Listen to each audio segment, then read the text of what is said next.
Madilim na kahapon, ikaw ang mag-aahon. Sa piling mo, digong mawawala ang korupsyon.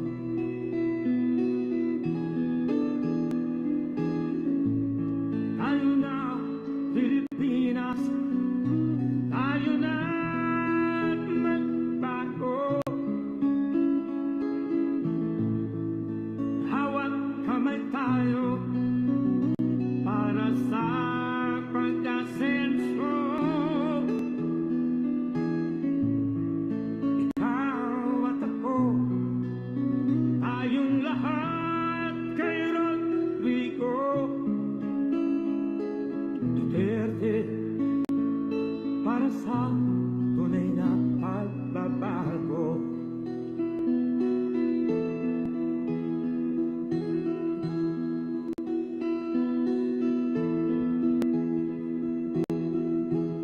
Masdan mo ang paligid, talamak mga krimen, rape, droga at mga nakawan. Ladies and gentlemen, President Rodrigo Roa Duterte of the Republic of the Philippines. Tayo na, Pilipinas, tayo na magbago. Hawak kamay tayo para sa pag-asenso. Ikaw at ako, tayong lahat kay Rodrigo Duterte, para sa tunay na pagbabago. Why am I here? I am here because I love my country and I love the people of the Philippines. Ikaw at ako, tayong lahat kay Rodrigo Duterte, para sa tunay na pagbabago.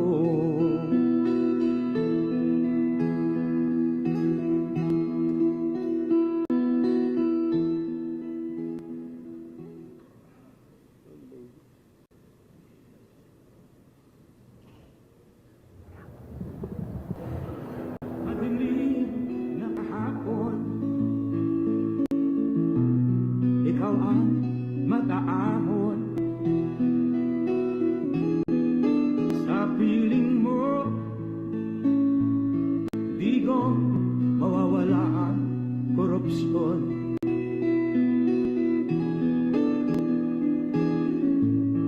Tayo na, Pilipinas, tayo na magbago.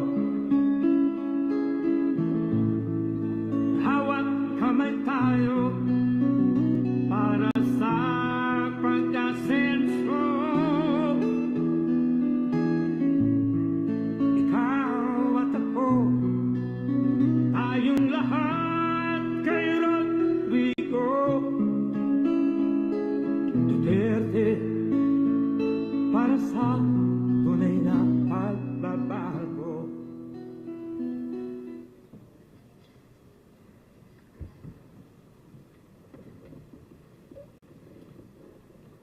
On the part of the Senate, the joint session is called to order. On the part of the House of Representatives, the joint session is called to order. Please rise for the singing of the Philippine National Anthem to be led by Ms. Mona Lisa Mangilin. Bayang magiliw, pelas ng silanganan, alab ng puso, sa dibdib mo'y buhay. Lupang hinirang, duyan ka ng magiting, sa mandulupig, di ka pasisiil, sa dagat at bundok, sa simoy at sa langit mong bughaw. May dilag ang tula at awit sa paglayang minamahal, ang islap ng matawat mo'y tagumpay na nagniningning. Ang bituin at araw niya kailan pa may di magdidilim. Lupa ng araw ng luwalhati at pagsinta, buhay ay langit sa piling mo. Aming ligaya na pag may mga api ang mamatay ng dahil sa'yo. Please remain standing for the nation's prayer.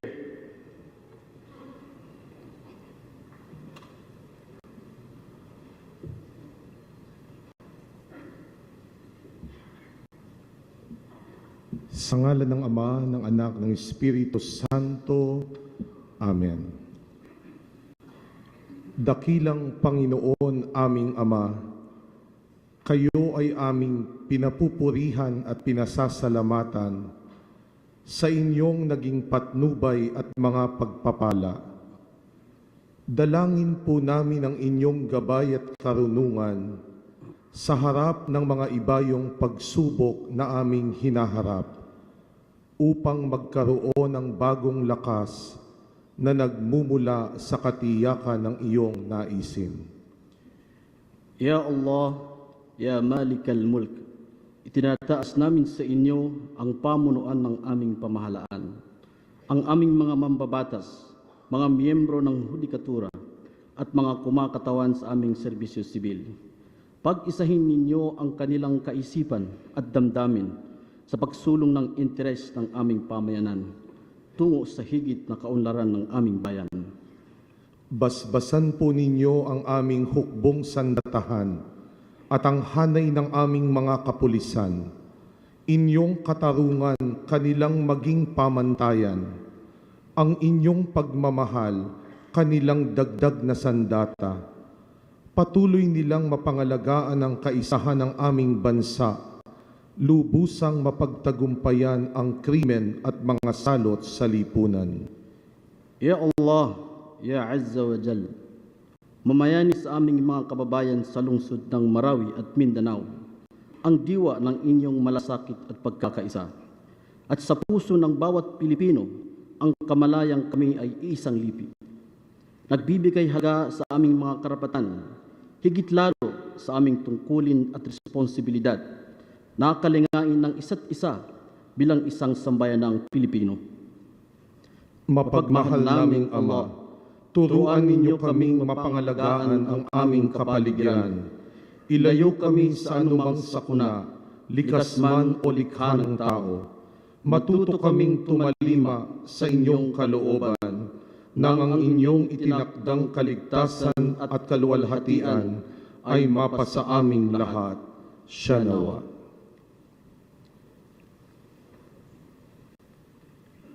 Ladies and gentlemen, honorable members of the Congress of the Philippines, Rodrigo Roa Duterte, President of the Republic of the Philippines.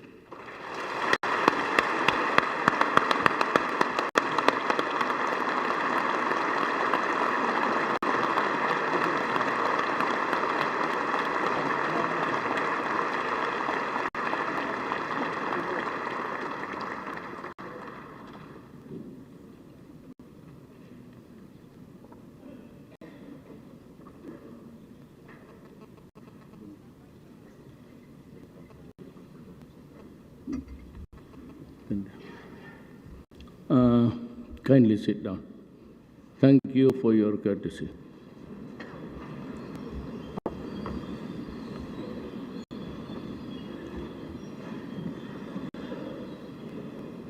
When I was a member of Congress, my seat was over there, near the seat of the lady with the violent, not violent, but rather violet dress, is seated. But I was always absent,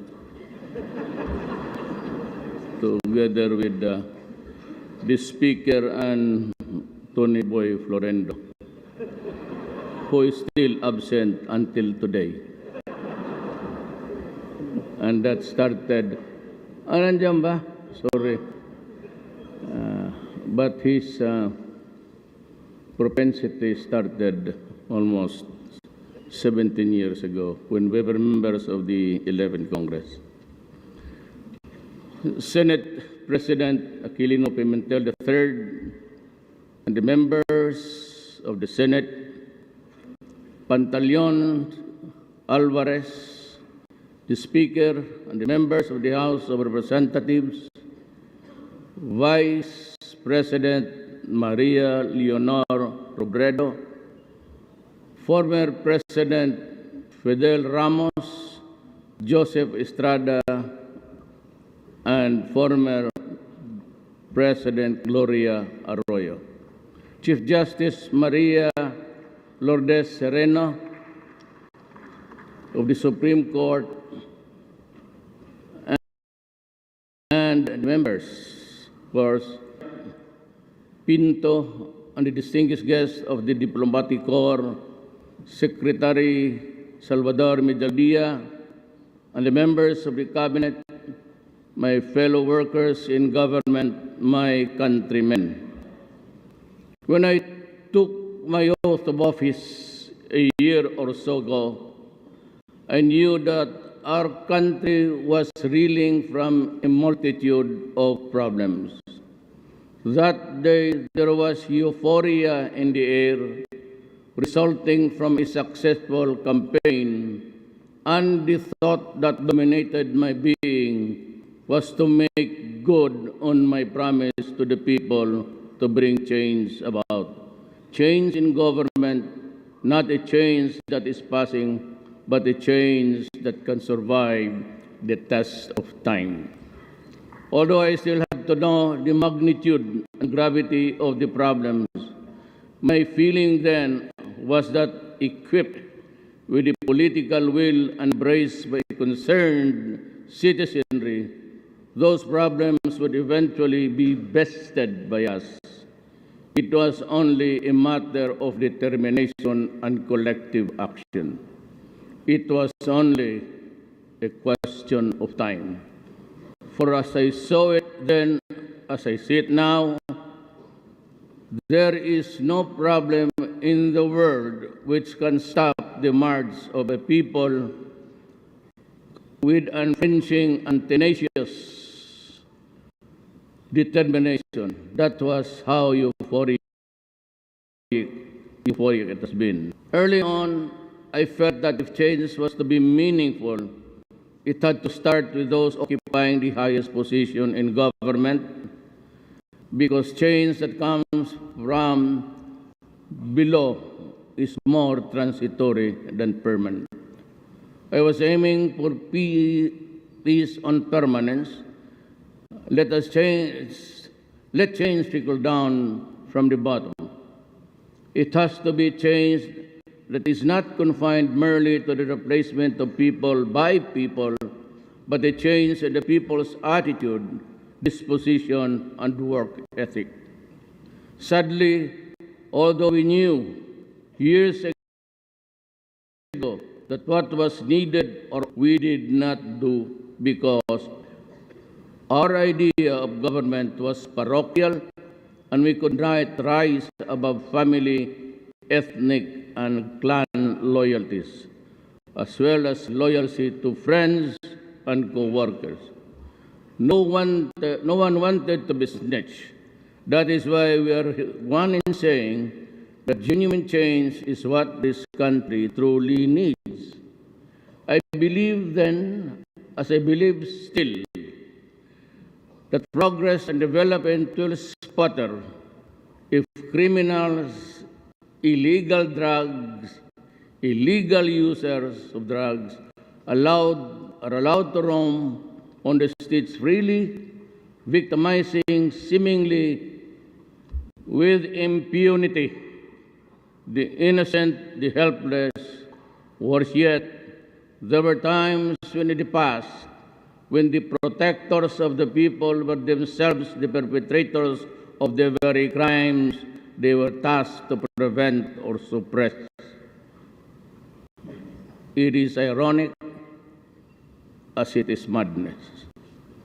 I have learned that the economy surges only when there is peace and order prevailing in places where investors can pour their capital and expertise.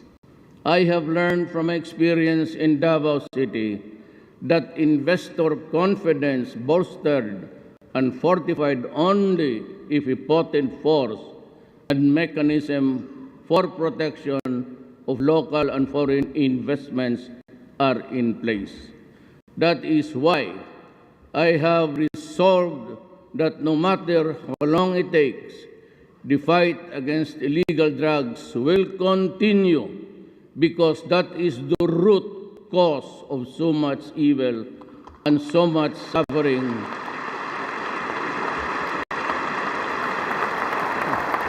that weakens the social fabric and deters foreign investments from pouring in. The fight will be unremitting as it will be unrelenting. Despite international and local pressures, the fight will not stop until those who deal in it understand that they have to cease, they have to stop, because the alternative are either jail or hell. And I will make sure, very sure, that they will not have the luxury of enjoying the benefits of their greed and madness. I do not intend to loosen the leash in the campaign or lose the fight against illegal drugs.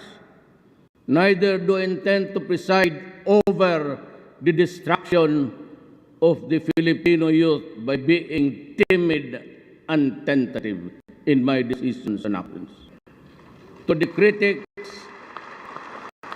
against the fight, your efforts will be better spent if you use the influence, moral authority, and ascendancy of your organizations over your respective sectors to educate the people on the evil of illegal drugs, instead of condemning the authorities unjustly, blaming for every killing that bloodies this country.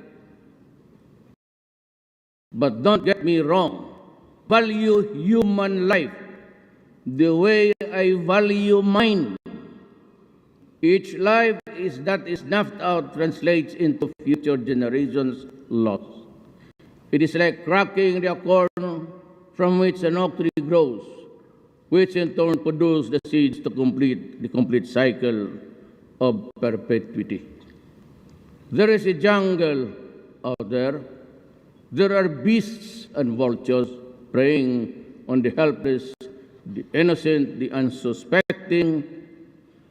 I will not allow the ruin of the youth, the disintegration of families, and the retrogression of communities forced by criminals whose greed for money is as insatiable as it is devoid of moral purpose. Neither will I be mobilized into inaction by the fear that I will commit an act that will expose me to public condemnation or legal prosecution. You harm the children in whose hands the future of this republic is entrusted, and I will hound you to the very gates of hell.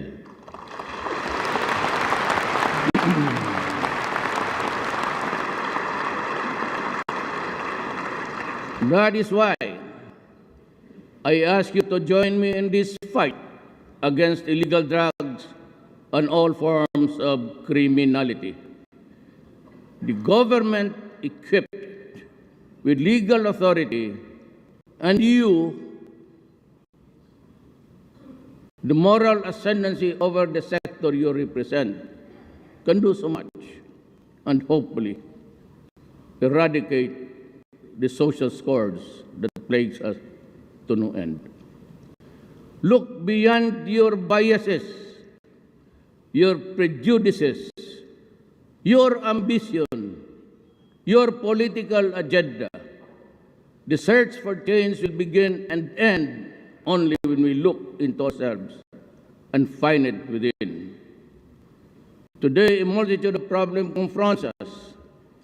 No sooner is one problem solved, another surges forth in its place. But we will not be disheartened. We will not be cowed.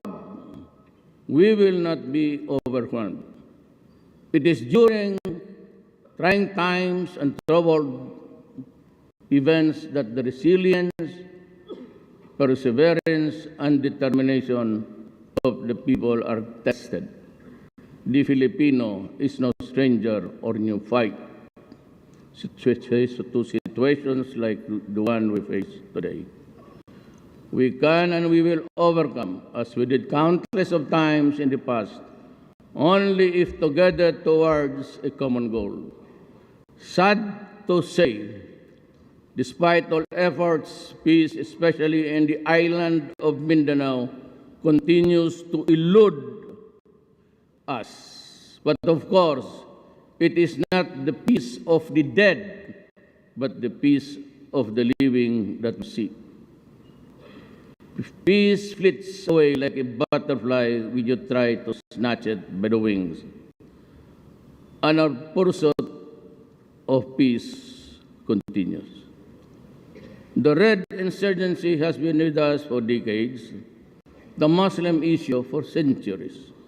So much time has lapsed, so many lives have been lost, and so much destruction has been wrought. But peace eludes us still. Sometimes, I am almost tempted to conclude that peace might not be able to come during our lifetime. But believe me, it will not be for want of trying. And I will persist in our goal of attaining peace to the last day of this administration and maybe even beyond, although in a different capacity.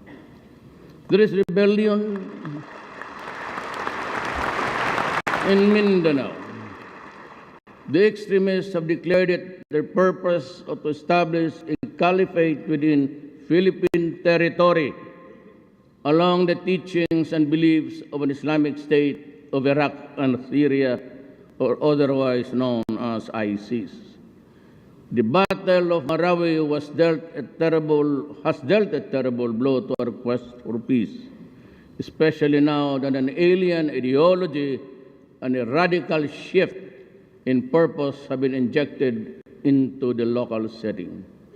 I declared martial law in Mindanao because I believe that that was the fastest way to quell the rebellion at the least cost of lives and properties. At the same time, the government would be adequately equipped with the constitutional tool not only to prevent the escape of rebels who can easily mingle and pretend to be civilian evacuees only to regroup in another place to fight another day, but also to prevent them from spreading the gospel of hate and violence in the rest of Mindanao. Martial law and the suspension of the writ of habeas corpus enable the military to arrest, detain, and question suspected members and sympathizers of rebellion, similar to what happened to the parents of the Maote brothers.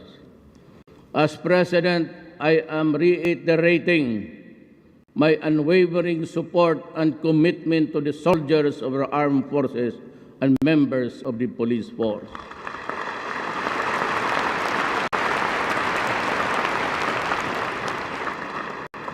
those who are on the ground and in the battlefields, and those who are risking their lives for our country and our democracy. I have your backs. To those who oppose and think that all these are efforts that are out of order, I hold myself, me and me alone, should be responsible. The people of Marawi need help. Caught in the crossfire between government troops and Muslim extremists, they have been through hell, and we need to help them rise and move forward. If we cannot provide for the poor and needy, who are many, then we will not be able to keep from harm the rich, who are few. On the vanguard of our struggle for peace and order are our armed forces and police. They are the silent heroes who risk their lives every day for our country's security. And in recognition of their valor, we have crafted a program to provide them comprehensive social assistance, including financial, should they meet harm in the performance of their duty. For the family left behind by those who fell or are rendered totally disabled in the line of duty, we shall provide shelter, health, care assistance, education, and employment. That is my way of telling our troops, never fear, do your duty, I stand behind you. So does this government and all its agencies.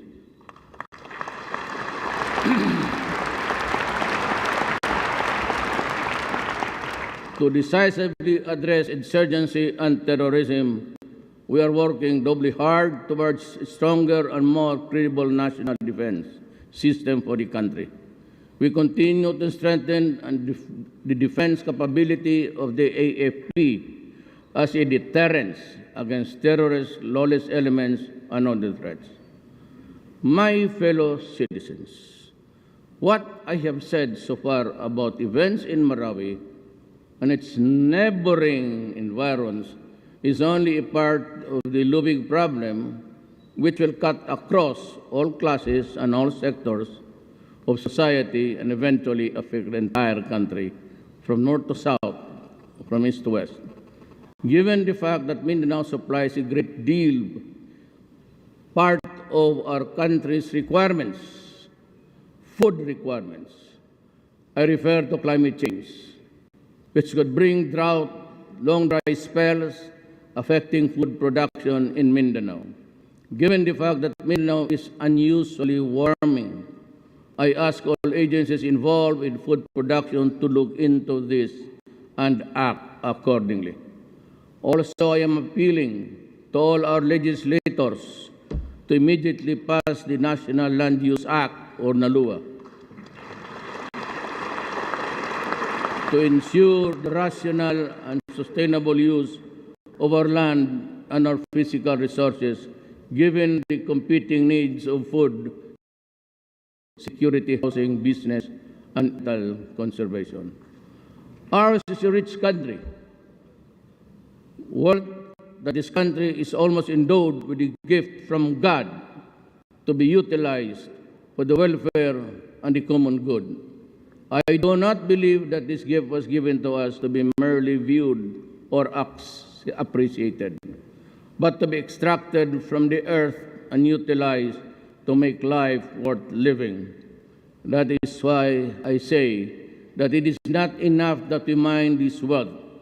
What is more important is that we convert the raw material thereof into finished products for international and local purposes. That way, it will not only be the few who are the rich, but also the poor who are many who will benefit therefrom. Therefore, I call on our industries, investors, commercial barons, to put up factories and manufacturing establishment right here in the Philippines to process our raw materials into finished products.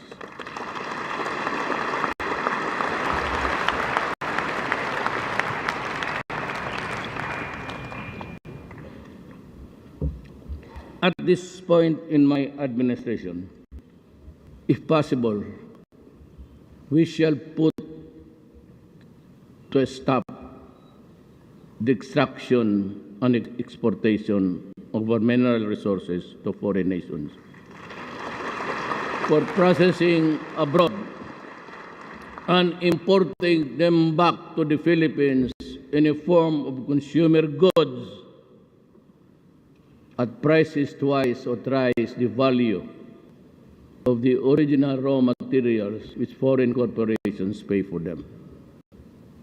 However, in the extraction and utilization of these resources, extreme care must be exercised, that we do not recklessly and needlessly harm the environment. Responsible and regulated and sustainable development is what we advocate and require. The protection of the environment must be made a priority ahead of mining and all other activities that adversely affect one way or the other, and this policy is non-negotiable. I sternly am warning all mining operations and contractors to refrain from the unbridled and irresponsible destruction of our watersheds, forests, and aquatic resources. You have gained much from mining. You only get about 70 billion a year.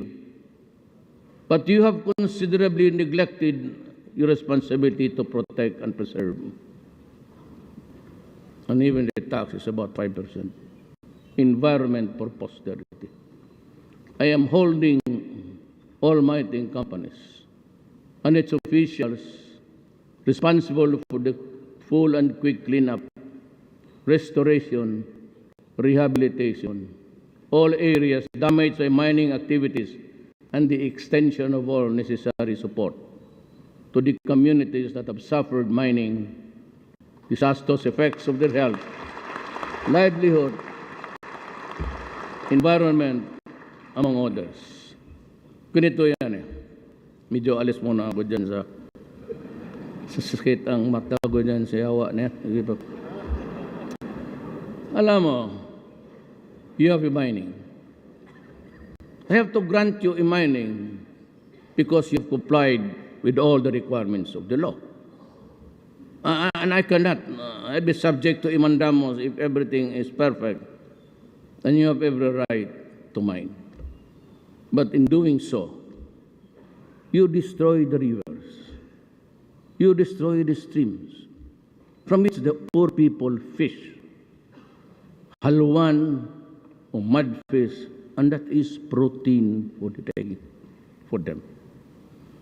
Ngayon, makita mo naman, not only Gina Lopez gave you a clear picture of what was happening horrendously. Nakita mo kay Ted Fallion. Yung kay Ted Fallion, talagang nanood ako. 2 beses. And I realized that I have to do something about it as a Filipino. Alam mo,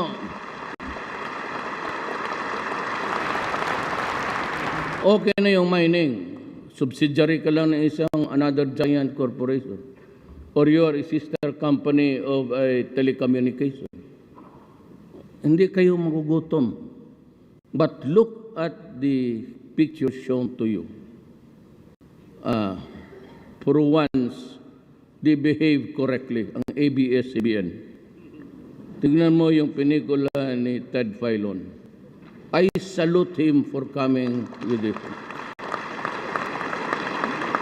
You see, the palayan, ang palayan tumuyo at ang soil nag-crack.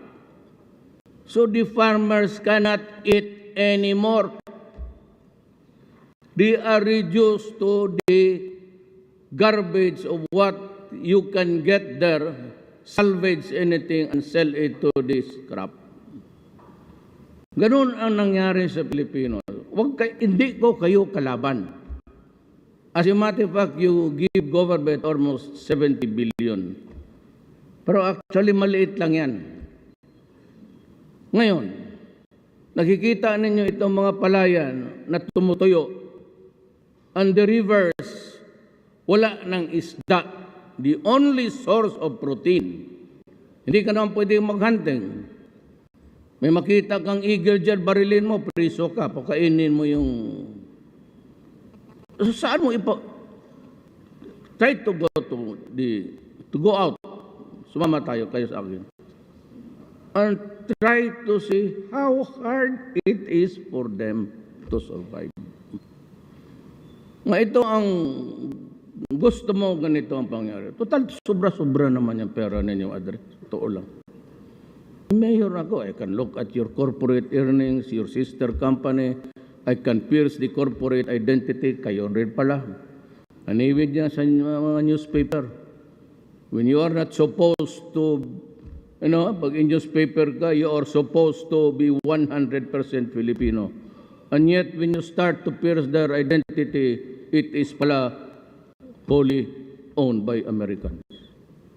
Gano'n ang nangyari. It's a matter of piercing the... So, wala masyado ako.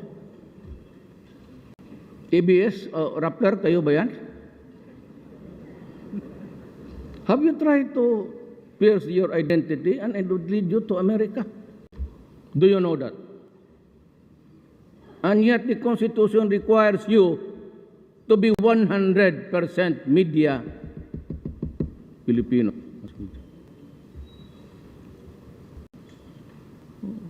Rappler tried to pierce the identity and you'll end up American ownerships. Kaya kung mga mayaman na kayo, may mining company, ito ang deal ko sa inyo. Either I will raise the taxes. Ang kumikita niyan, i-reserve ko to compensate for those who are suffering and in agony. You have to come up with an argument. You have to come up with a substitute. Either spend to restore the virginity of their source,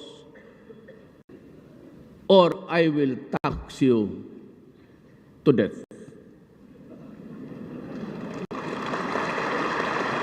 Kasi yung taxes makuha ko, talagang ibubuhos ko. Ngayon, if you can make an arrangements, an inventory of yung nasira, yung mga tao na gutom, pati yung river nila, wala nang makuha because it's, you know guys, may mga taga-Davao, we are new to it. We are not new to it. You want to see horror in your lifetime? Akong bahala. NPA, wag muna kayong pag-gara-gara dyan, away-away kayo, magpunta kami. Samahin ko sila. You stop your... puro hambog lang kayo dyan. Punta tayo doon sa Diwalwal. Doon sa ball mills, and I will show you the river. Up there at the source, it's so pristine. But doon sa, right at the start of the boundary where the millings are started, the water there is not clear. It is not brown. It is black. Your 1 peso will win 1 million from me if I am lying. O gusto mo, isamo ko kayo bukas doon. Ngayon, pag tinargetan yung mga gagong NPA na yan, problema natin ang lahat. Sabay-sabay na lang tayo. Bakante ang presidency, bakante ang senado, pati ang congressman. Pero totoo yan. You should visit them. even the first spade, even the first spadeful of earth that you extract and throw it away, of no use. Tabi mo lang yan dyan. Because it's an open pit. You dig and dig and dig. Is already the first spader is the decreation of Mother Earth. Ano ang isa pang galit sa mining? Si Speaker. He comes from a mining town but he hates mining. Ako naman, kasi mga kaibigan ko yung iba, yung mga classmate ko, mga vice president ng mining, punta sila dito, but I use this, it reduces into something, the damage that you have caused. It's not about our friendship. It's not about years of being in the same room. It's not being fraternity brothers. But it is something that ganoon yan. Alam mo yung martial law, I'm not so much endeavor. Sabihin ninyo na hindi nyo ibigay. Okay lang. Wala akong problema dyan. Paski sabihin nyo na tama na, then I will still fight. The way I will fight the war. If it is not acceptable to the normal of civilian conduct, then I am sorry. Because I am not fighting a civilian war. I am stopping violence and rebellion. Hindi talaga ako. Ibigay man ninyo, hindi bali sa akin, wala. Because ako, I do not intend to go beyond my term. Si matter of fact, mas gusto ko barilin ako doon sa likod. Dito. Hindi masyado ako itong bilib itong trabaho ito. Akala ko, bilib ako. Pagdating ko, alitse. Sakit ng ulo. Totoo. Na kayong kuha, nakikinig kayo.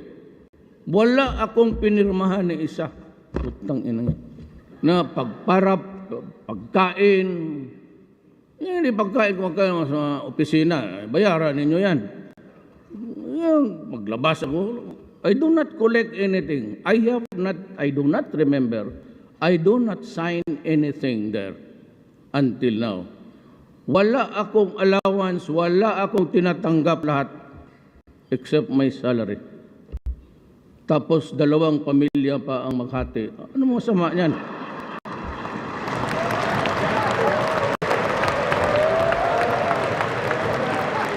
Bigay pa yung pagpagpag dyan. Lahat naman tayo. I can count by not even the 2 hands. 1 hand lang na exempted sa rule na yan. 2, 3, 4, 5. Talukuhin ninyo ako. Ba tayo pa ba maglukuhan? Just because this is Congress, it's supposed to be a secret. Wala kayo itong mga to. Pareho kami lahat yan. Ayaw pa tumawa. Kunwari.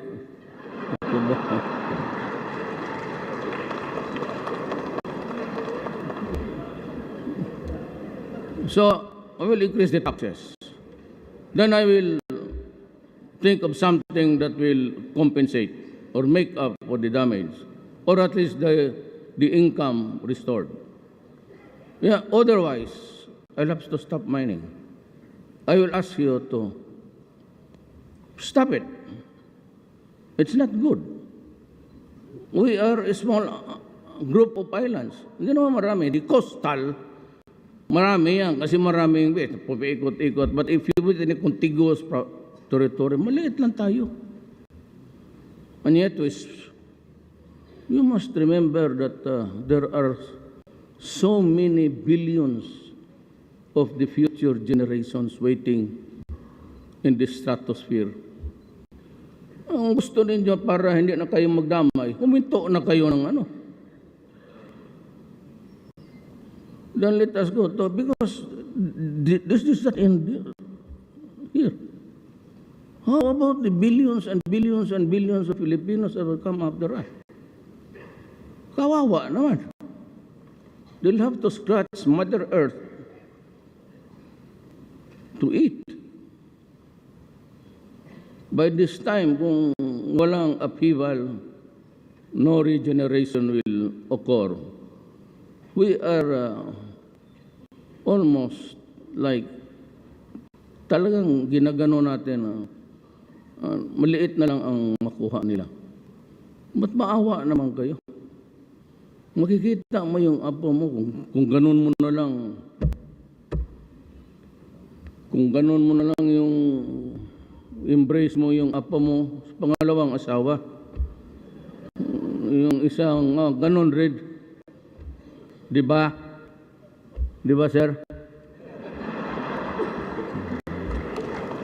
Suntukin kita dyan ngayon, liar ka.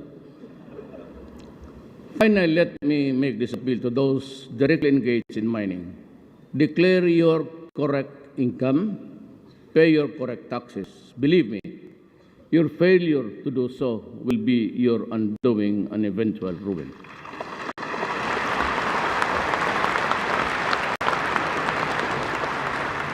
Hindi na ako makatakbo, matanda na ako.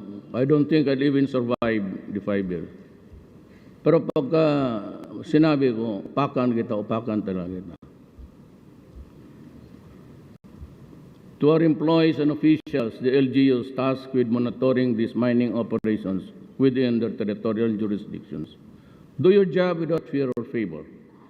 Absolutely responsible you for any misdeed or failure in the mining entities that do not comply or comply with the guidelines, rules, and regulations governing mining operations and activities within your area of responsibility. I mean it. Do not try to test my resolve. Absolutely, I have nothing to lose except my life. While we can control the acts of man, no one can control to stop and the fury and the rampage of weather gone wild. When nature fights back, it does so with a vengeance. We have seen that the terrible toll that the super typhoon Yolanda and the succeeding typhoons exacted in terms of human life and property. And we still have to recover from the beating that we got both during and in the aftermath of those mega typhoons. Aside from droughts, tempests, and other problems, taking ship, which according to the OST Philbox, it is no longer just a distant possibility, but a probability earthquakes. The series of damaging quakes in Leyte, Surigao, and nearby provinces and islands attest to this. We were told that it is no longer a question of if, but a matter of when. Thus, we need to act decisively and fast because the threat is huge, real, and imminent. Come to think of it, really. Is there, they say that there is no perfect instrument or human acumen can really predict earthquakes. I hope it will not come. Kasi kung magdating, sabi dito lang yung big one, I hope it would be just in the mountains and in the rural areas. Because if it's right, sabihin nila, tinatakot nila ang, kasi dito in this speech, I reviewed it last night. I am calling both houses of Congress to expeditiously draft a law establishing a new authority or department that is responsive to the prevailing 21st century conditions and empower to best deliver the enhanced disaster resiliency and quick disaster response. While the law is crafted with extreme urgency, we need to undertake immediate action to ensure disaster resiliency and effective response in the greater Manila area, which is our country's seat of governance, center of business, commerce, and academe. Disaster resiliency of Metro Manila and the surrounding provinces is a matter of urgent concern. Yan, nandito yung tinatakot nila dito because of the high-rise buildings and ilang tao nakatira dyan. Kung Paya ka ito sa isang sinkhole? I mean, if it cracks and it goes down, can we still manage to go up? God, wag ngayon ha, kaya nandito ako. Hintayin mo lang sila dito nag-aaway. I am directing the Cabinet Cluster on Climate Change and Adaptation and Disaster Risk Management to immediately work hand in hand with the concerned LGUs, the private sector, and the affected communities themselves in undertaking disaster measures, antidotes.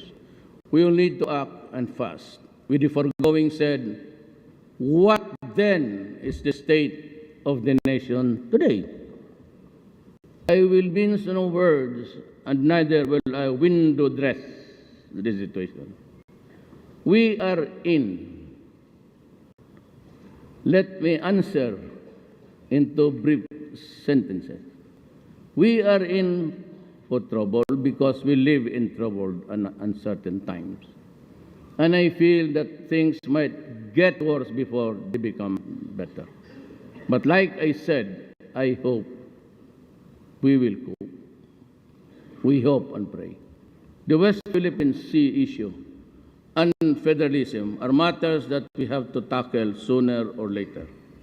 On the other hand, despite the recent gains in improving the peace and order situation in the country, there is still so much to be desired, and if we are to completely eradicate the menace of illegal drugs, criminality, and corruption, we must do it. I therefore ask Congress to act on all pending legislations to reimpose death penalty on the heinous crimes, especially in the trafficking of illegal drugs. There is a There is a short clip of CNN about people in Massachusetts. Was it there? Yung clip nila nga pinakita. Tinignan, pakitingin na, it's repeated for almost every week ata yung mga short clip.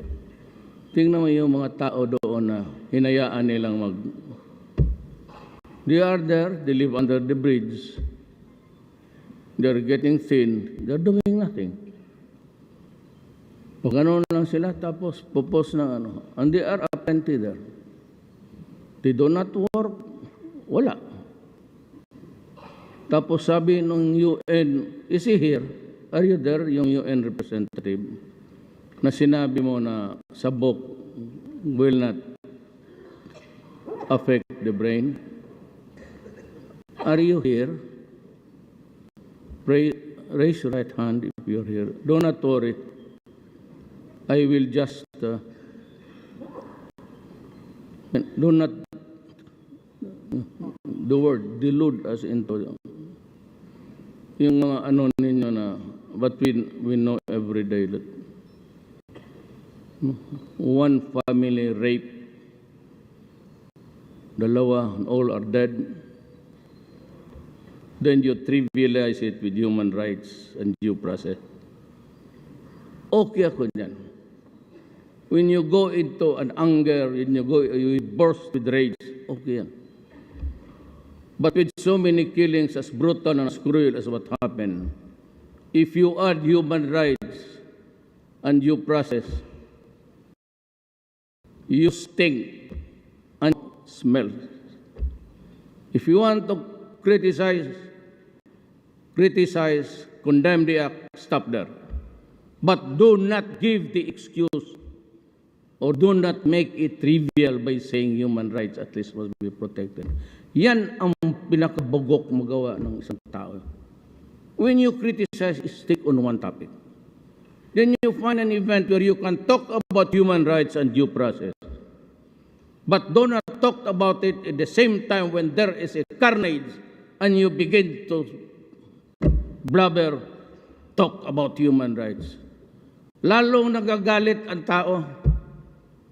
Ngayon, may namatay dyan, nakalak mo sino man. What have you done in the name of human rights? 77, you have the records. You can summon the police.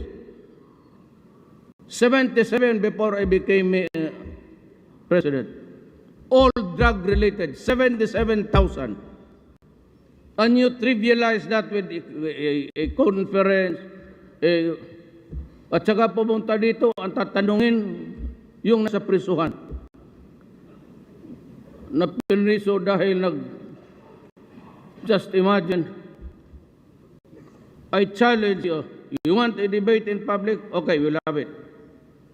I will challenge you how also you trivialize the thing by binibigyan yung importansya si Dilima. You will all hear, you conducted the investigation. You heard the witnesses. You saw the videos. Is she a credible woman? Can she be a moral person? Hirap. Puro kayo drama dyan sa...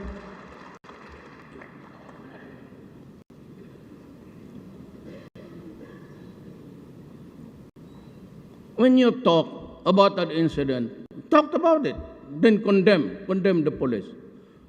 But do not connect it with due process and human rights. Magmuka kang gago sa harap ng Pilipino. You know why I got this rating? I could not be brighter than you. And my work is not more important, or your vocation is not less than mine. But when you talk in public, carry the proper message. Kaya mag-itito kayo, binibombahan kasi ako ninyo ng ganon. Sabihin na ng mga tao, tama yan. Tama yan si Duterte. Kasi nangyayari. Kayo parang fruit jump, pag ganon-ganon. Pag na may namatay dyan ng maraming massacre, na rape mga bata, hindi kayo umiimik. Maya-maya pagdating ng mga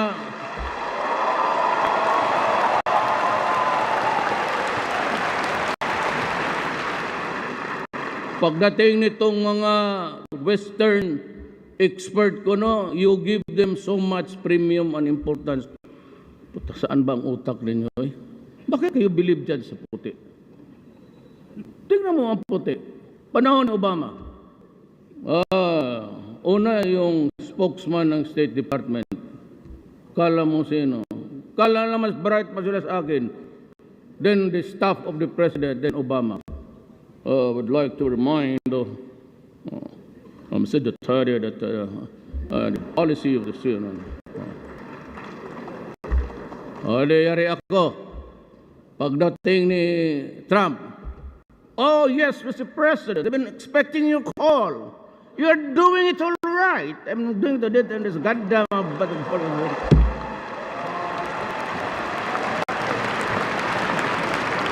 Uwi na ako.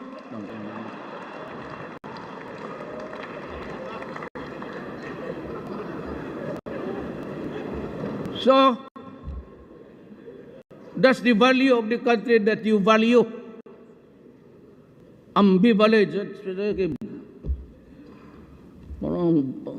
Parang electric fan. Okay dito, hindi na okay. It's vacillating. Tapos kayong mga Indians, believe kayo.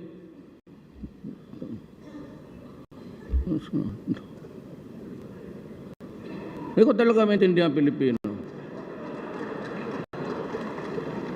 It takes for an American to say that I'm a son of a bitch.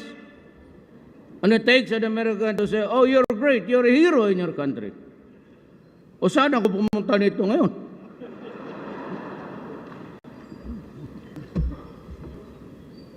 It is time for us to fulfill our mandate to protect our people from these crimes that have victimized. You know, wag ninyo akong takot-takotin yung preso yung International Court of Justice. Shit, I'm willing to go to prison for the rest of my life. Ang importante sa akin, ginawa ko yung gusto ko.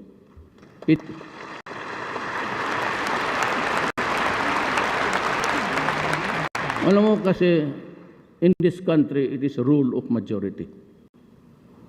I did it for the 50+1. because in a vote of 100, I get 51. 50 plus 1. 50 is 1 up. 1, that is majority of 1. I win. Yung 49, yun yung mga, I do not have to make them happy. But when the time comes, kung malasin ako, pupunta ako sa prison, do not worry about me. I can take it. Nung maliit pa ako, labas rin pasok ako sa... Wala pa yung ni Pangilinan, labas-pasok na ako sa prisuhan. Kunin yung record ninyo sa police doon sa Davao. Takutin. He will be prosecuted. Hoy, abogado ako. Well, because I will... sabi ko nga, everybody is entitled to come here and question me. But I have to question you also. At para magaling, let us make it official. We go to court. We tell the judge that we are hearing by a international body. Can we have it judicially recorded? And now we place them under oath. Mahuli ko talaga yan sila. May pinatay ako, tama yan. When I was mayor, a little over, for 23 years ako mayor ng Davao. Pagkita mo ang Davao ngayon. We have been LGUs before. What city is now hitting 9 growth %? Eh, nandoon pa kami sa Mindanao, binubumba pa kami sa Davao. Davao is 9 growth. Oh, tapos sabihin nyo, ngayon, paano i-9 mo, palabas mo itong 9 ng you're about to hit 6 or sabi nila. Pero pakayaan mo lang ako, mag-abot ito ng 21. The highest in the world. Kayo lang tigapigil eh. It is time for us to fulfill our money to protect. Tapos na yan. Kindly, for so long we have to act decisively on this contentious issue. Capital punishment is not only about deterrence, it is also about retribution. Make no mistake about that. Iba kasi ako eh. Let us understand each other, including the international community. Our criminal system uses the revised penal code. That is a law that was given to us by the Spaniards. The original revised penal code, though it was translated into English. And those, in those about 2 books, 3 books, that are the definition of crimes and the penalties and everything. And the thrust of that revised penal code, ladies and gentlemen, is the essence of retribution. That is why you have penalties. There is also the word positivist theory, that you can nurture a criminal into goodness, provided he goes to prison for 2 years, 3 years. He's released, he's a sex offender. When he goes out, he rapes again, kidnaps another girl, and makes her a hostage for so many years. Ganon kayo eh. Admit it, ganon kayo. You are so too lenient about this son of a bitch, a human being that has a virulent brain, and his enemy is society. And many a times, there were sex offenders in America released, only to rape and kidnap again and kill in just a few months after release. In the Philippines, it is really an eye for an eye, a tooth for a tooth. You took a life, then you must pay it with life. That is the only way to even You cannot place a premium on the human mind that he will go straight. Nobody can. Not even your best scientist. No one has ever fathomed how a person would react, especially in committing crimes. That's the only way to do it, to instill fear, that if you do it, you will die.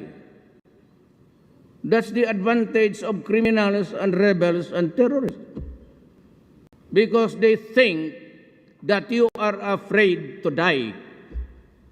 That's why when I went to Marawi, I was asked by the media, why are you here? I am here because my soldiers are here, and I came here to die also.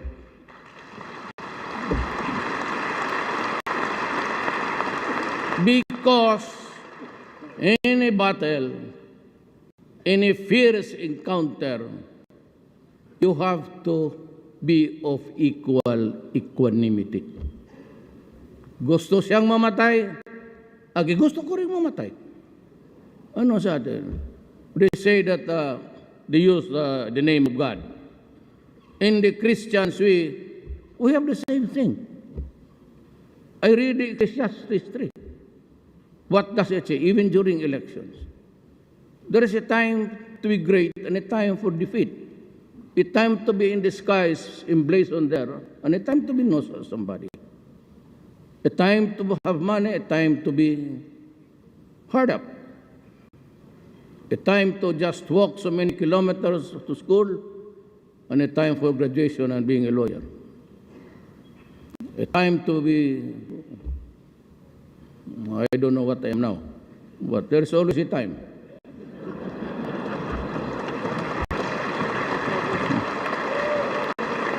Ganon yan eh. So I will match you. Pag sinabi mo, gusto kong mamatay, anak ka ng dalawa tayo. That's why this bully, I had dinner with them sa bayan. Na itong NDF, because I used to be friends really with the NDF. I was crossing the by ideological borders before. Ako yung nakakapasok sa teritoryo. We were friends really. But times have changed because God placed me here. And I take care of a republic. Ganon. Sabi na doon, bully daw ako. Tarantado pa lang kayo. Talagang bully ako. Utang na. Talagang bully ako, especially to the enemies of the state. Talagang bully ako.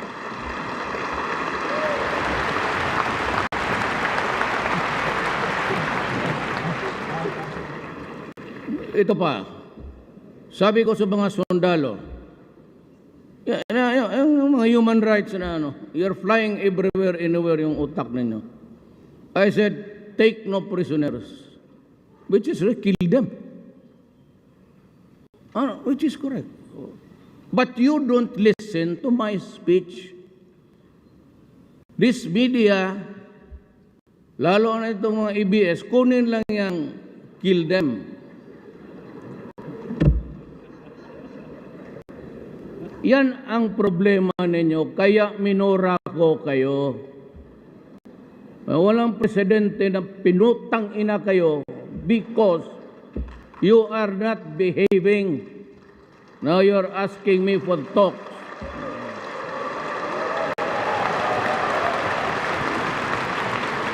When you publish in the newspaper or quote us in media, itong mga reporters would only quote, kill them. I said, kill them. In a fight, if you have to shoot them at the heart or the head. Sabi ko, why? Because they will be detained here in Marawi. Wala tayong prisuhan. Ngayon, and the courts will always insist that they will be, that's the law, that they will be tried undetained in the place where they committed the crime. Kaya huwag kayong mapatayin talaga ninyo kasi ilagay natin yan dyan sa barracks natin dyan sa ating mechanized division. Pag iskapo niyan, dalhin yung kanyo natin, ipaputok pa sa atin. Marami, how many jailbreak in Mindanao and Cotabato alone? 6. Cotabato City, 4. Ang jail doon nire-rate tapos pinapalabas. Alam ba ninyo yan? Because you do not publish. Or ito mga tagamay nila, hindi kayo, mga bright kayo, believe ako. Mga gonggong.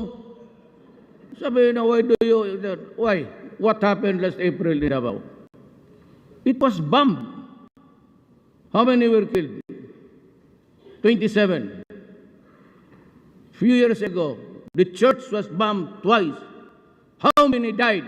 59. The airport, just as the people were coming out of the departure arrival, it was bombed. How many died? 32. In the wharf, three nuns were lining up there.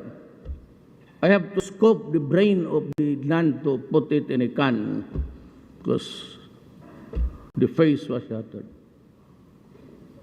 Zamboanga. And you say that the violation is only in Marawi. Talaga kayo nagboto. Mag-usap tayo ngayon. Dalhin po kayo doon sa mga biyuda. Kailan lang yun? Kung sabihin na it's only in Marawi, rebellion has been going on in Mindanao. Walang pinasanto doon. Hindi lang nyo binabasa ng gusto. Kasi it's very porous. Kung separate islands yan, baby. Kung separate yan, very porous, they can go. And Mindanao, this is not to, the Moro has nothing to do it. Pareho tayo. Pareho tayo maranaw. So, just shut up. Huwag kayong, ito at totoo. Maraming Muslim sa Mindanao, lahat ng sa Abraham mayroon. In this fight, why do you think the Moro would side? Kung patayan, they will side with government? Kung ako ngayon, kung nakatira ako, hindi kami umalis hindi ako dinalang nanay ko sa labas. I will be a resident of Marawi. What do you think will be my sentiment? Solo, Davao, puro Muslim ang clubs yan. There are clubs. Parang baryo-baryo. Pag nagsentimento ang putukan, magputok yan sabay-sabay. Another thing I'll talk it about in the conference. Sumobra itong left. Magawa ka ng bahay, nakawin. Sabi ko yung sundalo, do not force this. I will just build yours. Bigay mo na lang. And may project ngayon, gusto naman nilang kumatin. Do not commit that mistake. Here and I will tell you, including the Congress of the Republic of the Philippines. You do anarchy, I will order the soldiers and the police to shoot. Even if I have to bury 1,000 Filipinos. Huwag ninyo akong ganunin. Either let us understand this beginning today. Either we have laws in this country or we do not. We enforce the laws against the minors and the rich, but I will also enforce laws against anarchy, disturbance, and create trouble. Kayo rin, natatakot ninyo. Takutin ninyo ako na occupy the streets. Anak ng meeting. You stay there, you ask for 2 days, I will give you 6 months. Huwag kayong umalis dyan. Kainin ninyo pati yung dumi ninyo dyan. Magtakot-takutin mo ang gobyerno. I'm sorry, I've exceeded my time, but kailangan ko sabihin para maintindihan rin na total na nandito na lang rin ako sa media. nakikinig pati lahat. Kayong mga left, I will not talk to you. Why should I?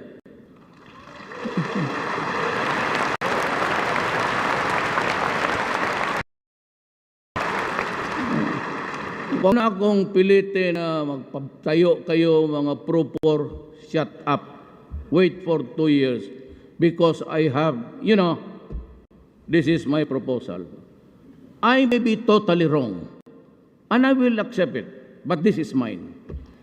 From now on, I will save money for the armed forces of the Philippines. We have lost so much soldiers. And there are thousands already incapacitated to fight. Pati yung pulis ko, araw-araw ninyong inaambot. Pati ang convoy ko, kasi doon ako magsakay, inambos nila. Pati ako ang gagom, pati ako patay, sa bagay, malayo ako doon. Pero convoy ko kasi yun eh. Hindi lang ako doon sa ano. Alam mo, ginamitan nyo ng machine gun. Kaya lang armorized. Kaya yung mga congressman, senador na ayaw ninyong, baka may kalaban kayo, asawa ba ninyo, katira ninyo ngayon? O inagaw ninyo? Pa-armorize ninyo, totoo, proven M60. Alright. Si Todrilon, M60 sir. Hindi talaga tumaanas. Pati binara na nila. Nasira na lang yung barang. Hindi talaga nila. And the soldiers inside will order all the time. Minamasinggan na, hindi tatalab. Kaya manggagago pati yung convoy ko. May ambusin. Hindi nila alam na nakasibat na ako.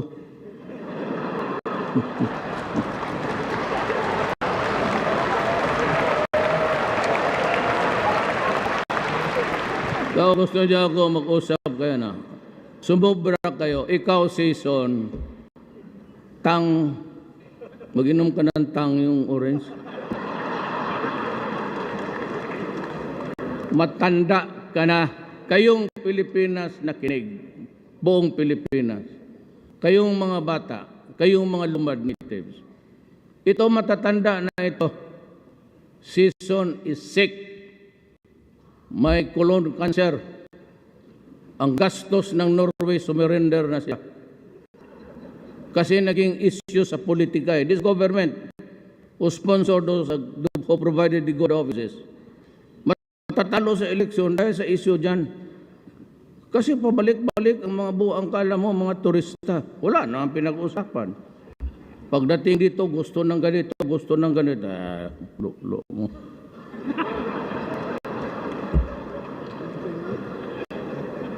Huwag mong sabihin yung meaning doon sa mga bisita.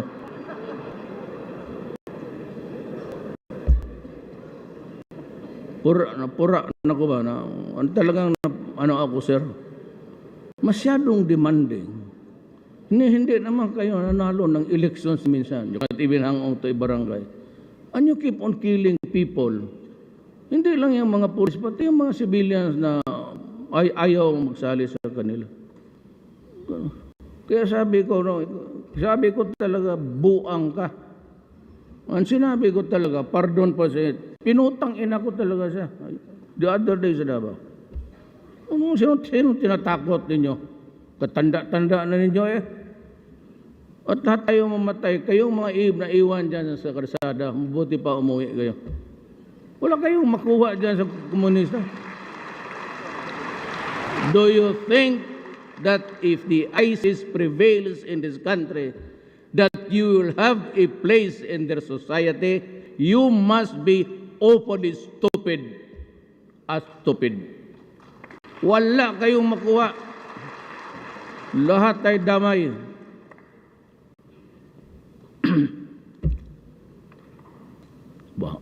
Thank you for allowing the exhaust dito. In our sustained effort to achieve just and lasting peace,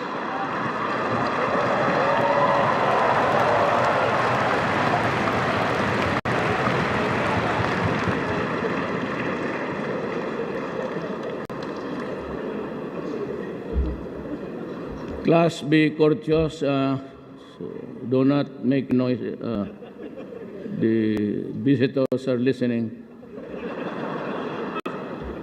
Just and lasting peace. For United Nations, we are pursuing an inclusive peace process in promoting the participation of all stakeholders, including those conflict-affected areas.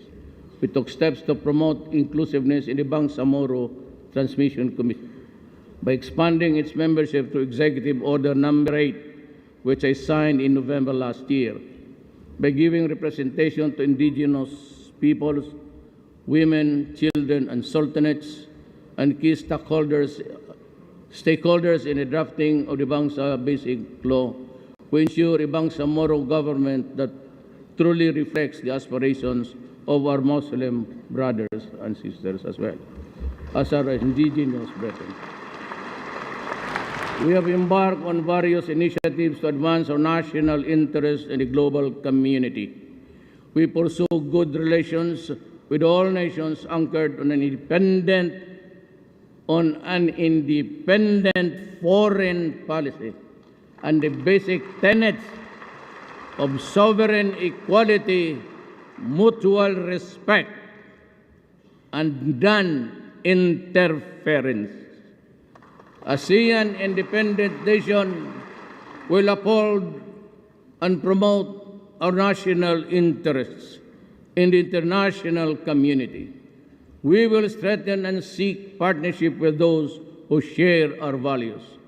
We will engage nations with full respect for the rule of law, sovereign equality, and again, non-interference.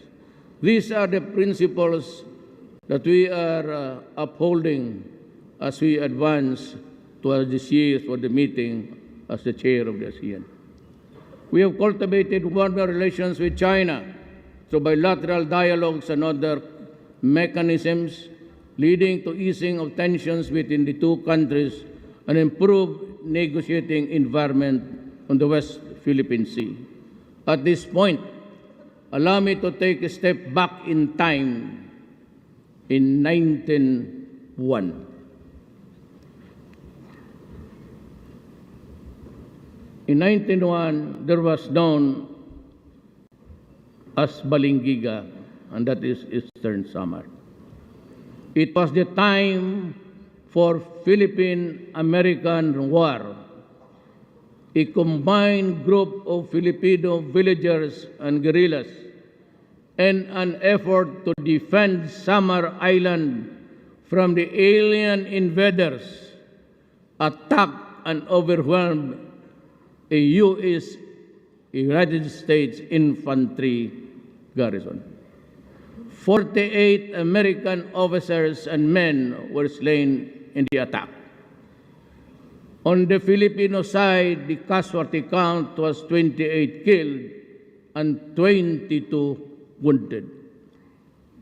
In retaliation, U.S. gunboats and patrols were sent to Balingiga, Samar, with the order to make a desert of Balingiga and to reduce Samar Island into an island of howling wilderness, where every male citizen from the age of 10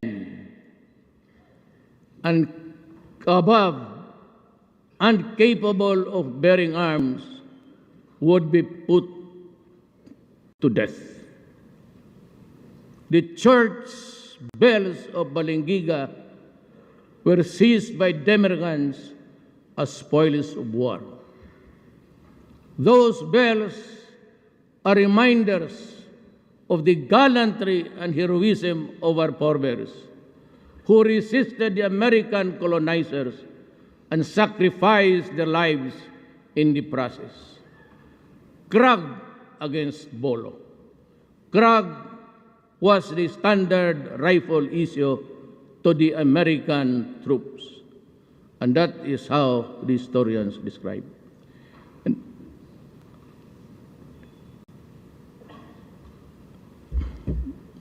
nauna ka, pababa mo. Hindi, baba mo, pataas yan. Mahirap talaga itong director ka, ikaw pa ang speech. Ministers describe, sige, the Philippine-American War. That is why I say today, give us back those bilingual bells.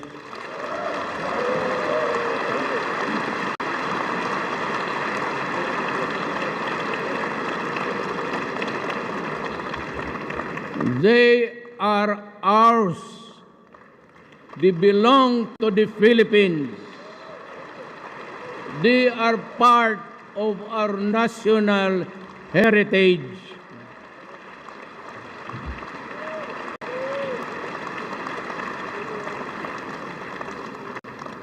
Isauli naman ninyo, masakit yon sa amin.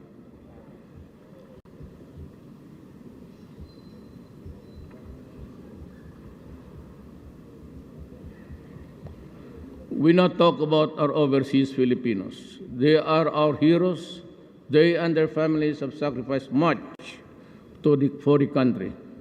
We all know how a large part of our economy comes from their remittances.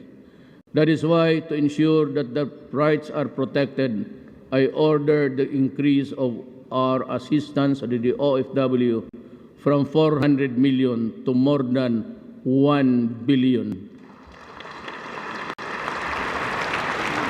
We have been hard at work in securing the rights and welfare of our OFW. A year ago, I also learned government officials and employees that I will never tolerate corruption in my administration, not even a whiff of it. Let the dismissal of several higher-ranking officials whom I myself appointed serve as a warning to all that I will never back down on my commitment to cleanse this government and corporation. In order to bring government services closer to the people, establish hotlines, government centers that receive public concerns. One of which is the hotline 911, which allowed us to receive and immediately respond to emergencies. We also launched hotline 8888, the Citizens Complaint Hotline. This is a public hotline facility that receives feedbacks or concerns on government services. Since we launched this hotline, we have received numerous complaints from the public on government slow government processing, unclear of changing procedures and requirements, centralized issuances of clearance and permits in Metro Manila, and discourteous government employees, among others. Meron ito eh.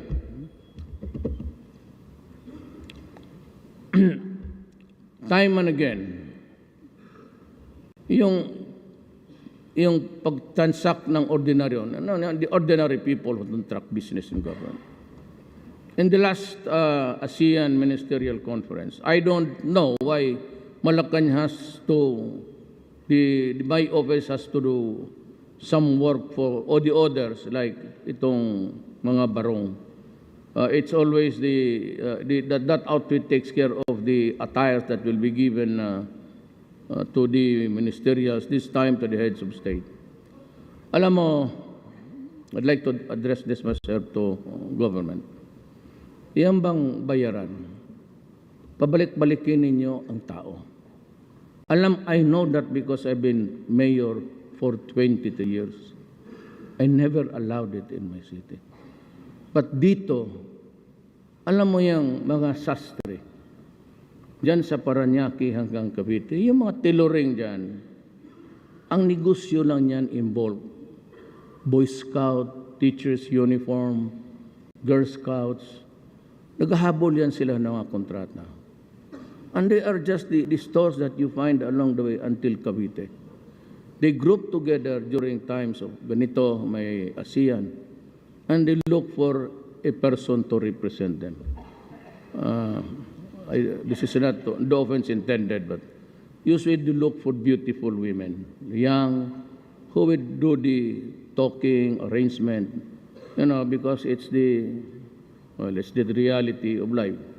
But the beautiful women gets the attention always. Tapos, pag na-deliver na nila, nasukatan na, pabalik-balikin ninyo. And right there in Malacanang, it happened. So I will fire the lady, whoever was connected with it, as I have fired everybody else. A cabinet member for buying an 18 million truck in Austria. That was not our contract.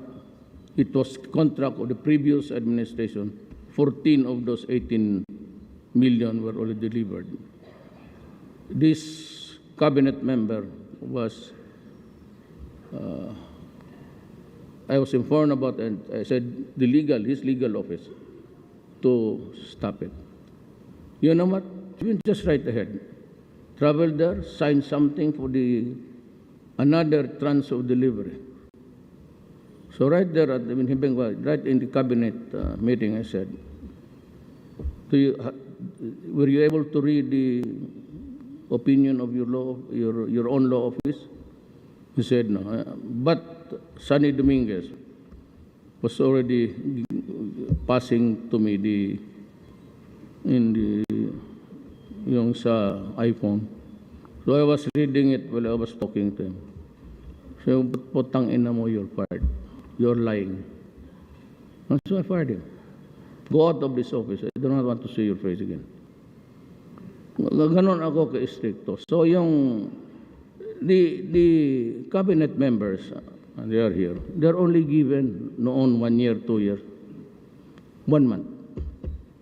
The directors, makinig kayo sa gobyerno, bantay kayo. Directors, you're only given 15 days.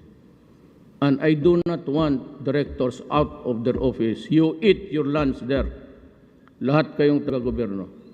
So that you can resume to work immediately.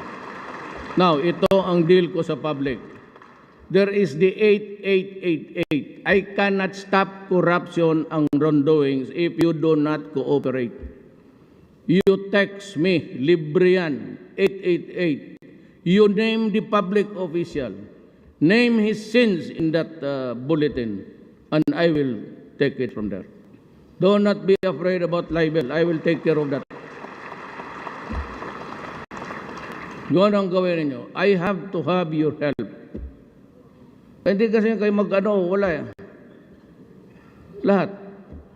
Police, military, lahat. Pati ako.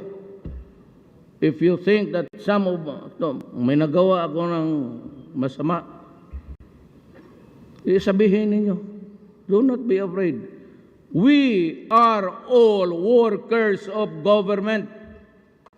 Kayo yung employer namin. We get the money from your pocket to our pockets. Kayo nan pa nyo, since when have you heard me talk about government and officials? I always address everybody, workers of government. I seldom mention Malacanang Palace. It is not a palace, it is just a house of wood. So why should I call it a palace? Give me something like the European style. Yeah, I just called it office. Palas-palas ka dyan eh.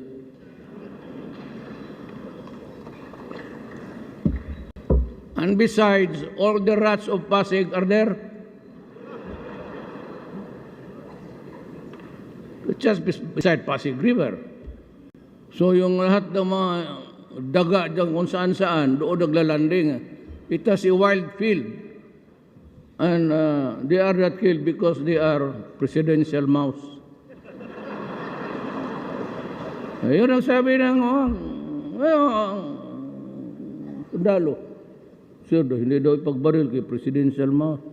Putang ina, mabuti pag mouse dito kaya hindi pa pinapatay. Yung tao, kinakatay ninyo. The people's patience is wearing thin. So is mine.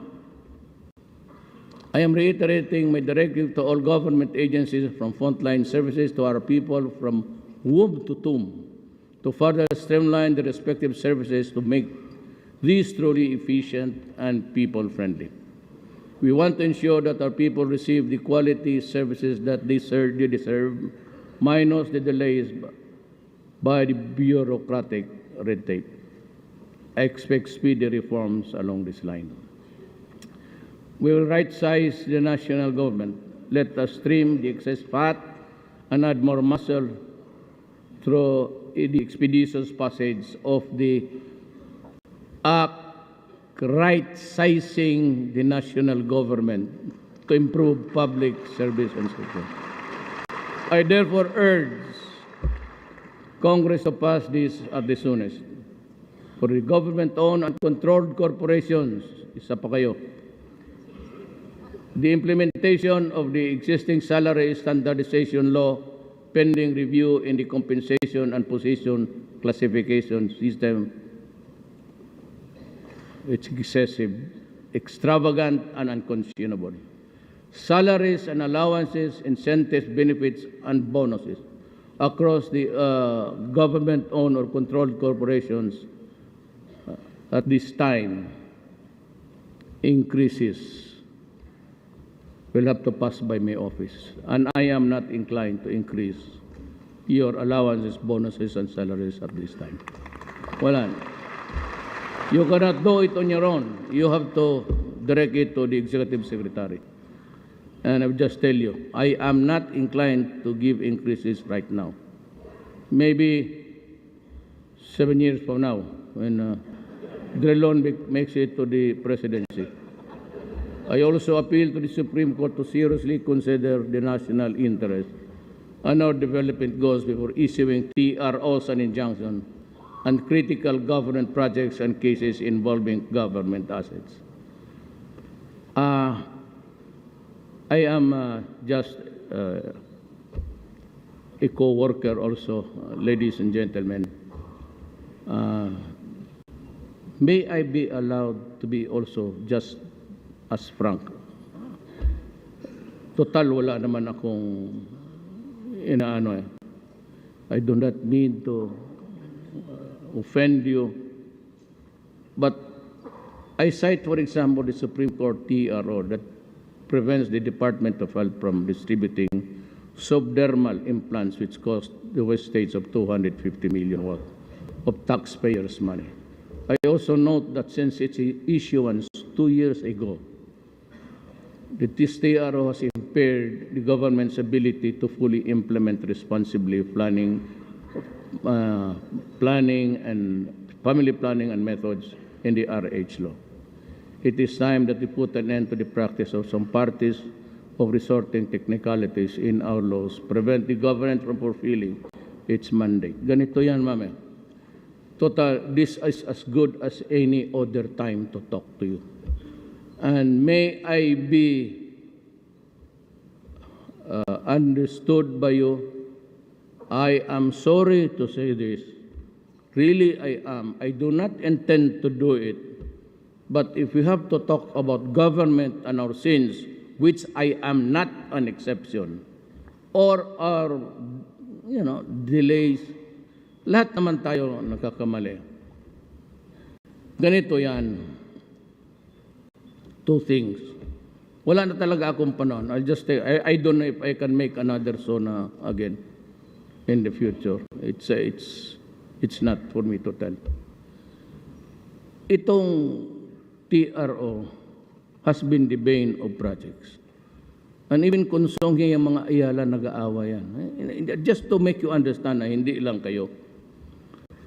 Tapos yung TRO na yan would delay the projects. Now God, and I'm asking Congress, find me a law na kung may bidding naman at it was regular, so dapat ang korte or somebody else should not be messing it up. Because it will delay the projects, which has been the case in the provinces. Alam mo, mag-file yan ng kaso, either it is really the truth, well, the COA will find out, or makihati siya. I will withdraw the case and dissolve the TRO, of course. Then you just give me a few Sabi na, 10%. Ganon ang ugali ng Pilipino. Kaya yung TRO na yan is the bane of our efficiency. And I really do not know whether, I will not attribute anything, ma'am, sa Supreme Court. Maybe I am at fault, so I am sorry if I misquote or I did not have the complete facts. But itong Congress na ito passed the reproduction law. It was already a law na dapat i-implement because we were really going into a family planning. I am not for abortion. I am not for birth control.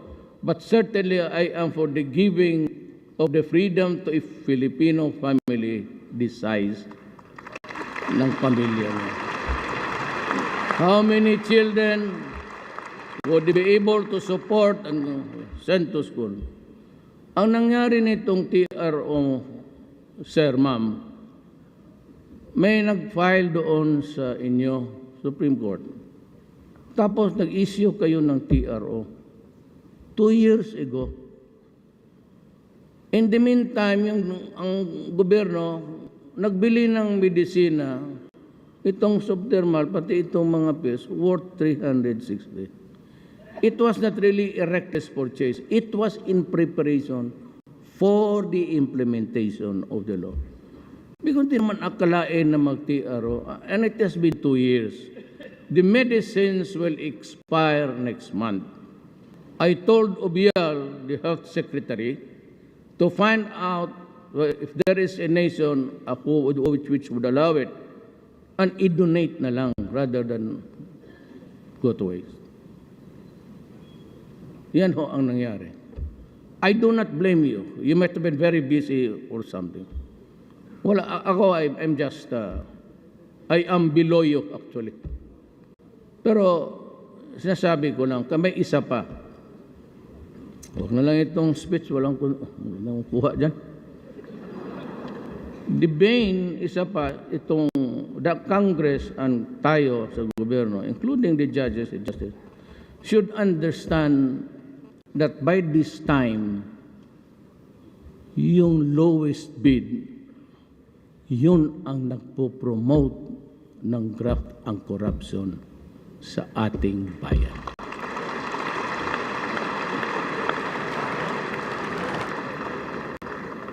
COA, you are here. At maraman na lang ninyo na may violation ako. Doon sa military, I do not allow them to bid.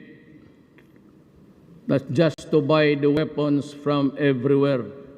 Because almost all countries are making arms. The tawag nila small arms industry. We are just fighting a rebellion. True, we do not need the armaments. But dyan sa Marawi, you have to hit hard because they are prepositioned inside building. And until now, we cannot proceed fast because there are 300 hostages. Sabi ko, do not assault. If necessary, we'll just have to wait. Wait it out. But we have to give food. You do not know. I don't care if they are Moro or Christian. But it's not, we do not have that luxury. Kasi pag there's a distinct possibility that we attack, they will just bed everybody. So find a way to do it. If you cannot find a way to do it, then just, I said, wait it out. Diyan ang nakatagal. Baka sabihin hindi marunong itong sundalo. Ako yung nagpipigil. Initially sabi ko, Bombay, sir, hindi talaga madala, sir. Every window is occupied, yung high-rise. And we were losing because of the snipers. And in the hari, I said, slow down. Hindi ako nagyayabang, when I was in the camp, sa Ranao, well, I was being briefed by the military, and I was giving the instructions. I heard about 16 pumutok at saka yung bala na weng, weng, weng. Yung mga reporter na doon sa likod ng stage kasi semento yun. We will, if this is the way how we should wait, then we will wait. unless you can find a solution, somebody here with was the God, even a horse sense to negotiate for the release of yan. Yung itong isang abalik ko yung Louis bid. Alam mo, ganun yan, Adre. Ang magbabagsak ng Louis bid, yung walang pera. Ang magbabagsak ng Louis bid, sasabihin niya doon sa magbibigay po ako sa inyo. Kung sino-sino yan mga opisyal. So, Louis bid, papanaluhin siya. So, with no capital, bibigay siya ng pera. Tapos bibigay, lahat bigyan niya, connected will, lahat. Pagkatapos yan, if it is 100 million project, he has to pay so many guys. Ang naiwan niya 100, out of the 140 million na lang. So that is the cost of the project. So when I was campaigning for the presidency, I was all over the Philippines. My God, I could see the appropriation. Pero ang airport nila, 3 meters long. So ginawa na lang basketball court. And there is a province here. Hindi kayo. If you look into the records back in time, na puro na complex ang roads dyan. Talagang daan dito, daan doon. Pero pag pumunta ka, isang daan lang. It's only one highway. That is how corruption destroys the nation. Ngayon, last. I have to say this. Kailangan ko, sir, sabihin, sir. I was elected June 31. Nag-oath ako. So, July, nagpunta na ako sa AFP Medical Center. Nakwento ko na ba ito sa ito? Hindi pa. Tapos sabi ko, quite familiar kasi I signed a lot of, nung mayor ko. Sabi ko, may MR ba kayo? Sabi niya, wala, sir. Sabi ko, may state of the art ba kayo na x-ray? Sabi niya, wala, sir. Sabi ko, may hyperbaric ba kayo? That's the chamber where you are placed inside. If you suffer events, you are nagdi-deep dive ka. But it is also high pressure that can arrest gangrene, especially those who are extracted from the field of battle. About 2 days na, gangrene sets in. So they are placed there, and it can work miracles for a wounded soldier. So, in one upuan, in one setting, you did this. Then I saw the building when I went inside. Yung drainage nila bumabalik. So I said, I'm really surprised. Military men, why would you allow that kind of thing? The dirt is going back to the... How do you expect the sailors to... the soldiers to get well? Tapos, that's the only building. The oldest. I said, okay, you rehabilitate it. I'll give you a new one in the meantime. But last month, I went to the back of my office, doon sa barracks ng Presidential Guards. So they were groundbreaking for the hospitals of the soldiers. And I asked the soldiers who were there also from Bilona, are you now using the equipments? Alam mo ang sinagot sa akin, sir, tayo-tayo na lang mag-usap, pag nalayan sila. Tayo na, wala pa. Hindi pa na-deliver. Nabi ko, if this is the way how you treat our soldiers, and they are dying now, and that machine was ordered a year ago, then a cordita, a mutiny, is not a surprise to me.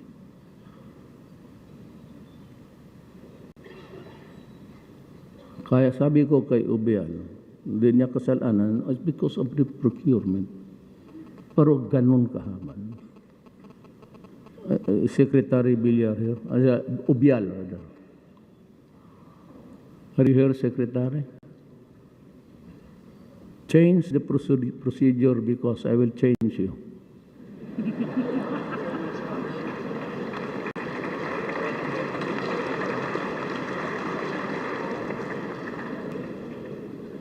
Talaga magkudita ito. Marami lang. We are losing about, by this time, every day, we lose about 10 every day. Sometimes I say it's a useless warrior. But there is a rebellion. Sabi ko, baski kung ako ang sundalo niya. When there is a machine already ordered, it could have saved my leg. Tapos wala ma. Putang ina, magkudita ako. And let us get the machine by ourselves. I will not be surprised if it's already in their mind.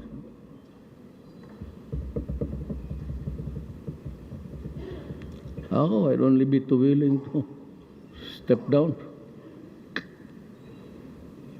But as a long-term solution, I urge Congress to thoroughly review the existing procurement laws and come up with legislation that will ensure prompt delivery of goods and services to the people, especially medicines and hospital equipments. Kasi itong military, ay sabi ko, do not mind COA about, I will answer for that. Since COA is here, I limited to 3 places where the military can buy the equipments. Because I'm sure that they will work and they can kill the enemies and make even our forces stronger or in parity with what they have on the other side. Itong armas, sabi ko, huwag mong sundin yan. I will explain to COA why. Huwag mo akong pababilihin dyan sa mga lugar ng South America, lahat dyan sa mid-European, Eastern European countries are also, there are good ones, but I limited them to especially equipments in listening. Kasi kung magbili ka doon sa iba, nakikinig rin sila, sabay na kayo. 3 na kayo nagkaka-communicate. Tawag sa Bisaya, BRIN. Our laws should support and not impede national development in a speedy and sustainable manner. In our bid to accelerate human capital development, we seek ensure lifelong opportunities by enhancing quality of and access to education and training programs. We have sustained investments in higher education and committed to the full implementation of the K-12 Basic Foundation Program. We have widened the reach of skills training and increased the number of out-of-school children and youth who have availed of the alternative learning system. To ensure that Filipinos are given equitable access to quality and affordable health services, we expanded health insurance coverage and benefits. The destitute and the indigent, or those who just could not afford hospitalization, can now be provided with free services of government-operated and public hospitals as well. We have strengthened the implementation of the no-balance billing policy. Kayo mga Pilipino na kikinig sa akin ngayon, pagpa-hospital kayo, ako ang magbayad. Total, hindi man nila ako mademanda. Pasok lang kayo doon, occupy the hospital. Sabihin mo lang, totoo. Pasok kayo ng hospital, sabihin ninyo na sabi ni Mayor Duterte, pagamot daw kami, siya daw ang bahala magbayad. Marami tayong tresurero dito, ilan wag na yan, yung iba naman, taas na.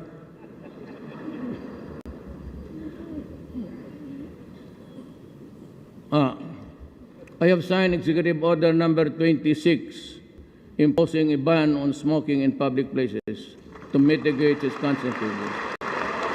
We want to minimize access to tobacco products and provide a more supportive environment for those who are attempting to quit tobacco use. Alam mo bakit? Tanamaan ako ng, di ba ito, I've been very frank with you. I have a Barrett and I have a Berger's disease caused by smoking. So, ang problema niyan, in a survey in the Philippines all over the world, why is it that the women workforce in an office and the men have acquired in equal, almost in parity in numbers, sick of cancer? It was found out because the poor girl has also to inhale your smoke. Kaya pinahan ko sa Davao, in Davao you cannot see a person there walking with a cigarette. Foreigners, they can argue with you, say that this is my money, not your money. So then, okay, eat your money. All I will shoot your balls. Investing in the health sector is never a cost to be endured, but an opportunity to be explored. If we have to embrace the vision of a prosperous Philippines, we have to start putting value to our people's well-being, because the success of every Filipino's pursuit in life, liberty, and happiness directly mirrors the fulfillment of our aspiration as a Filipino. I would like to reiterate my personal and this administration commitment to fully implement the Magna Carta of Women to the barangay level. Tapos na to. To this effect, executive government units institutionalizing gender and development program services. We are targeting to increase government spending on infrastructure from 5% of the GDP in 2017 to 7% of the GDP by 2022, amounting to a total of 8 to 9 trillion pesos, or 160 to 180 billion dollars. Infrastructure projects, we will make a few years the golden age of infrastructure in the Philippines to enhance our mobility and connectivity, and thereby spur development growth on equitable in the country. In other words, we are going to build and build. To improve our sea connectivity, we launched 15 brand new ro-ro vessels to ply major nautical routes all over the country. We also opened the ASEAN ro-ro shipping route connecting the ports of Davao and General Santos, Philippines to Bitong, Indonesia. To address the congestion of our seaports, we modernized the ports of Iloilo, General Santos, and Cagayan de Oro, and Zamboanga. We shall complete strategic road and bridge projects, and some of the road sections shall be widened and improved to address the worsening traffic. Alam mo, si Ma'am Grace, you are pushing for, when I became president, EDSA was already horrendous, as it was a horror of the other administrations. Now, I brought in Tugade because Tugade is, to me, a bright boy. He's a billionaire. He was my classmate. Ewan ko, nandito siya. He was a valedictorian in the law class. Talagang husay. But we needed money, and we tried to get your help to raise money.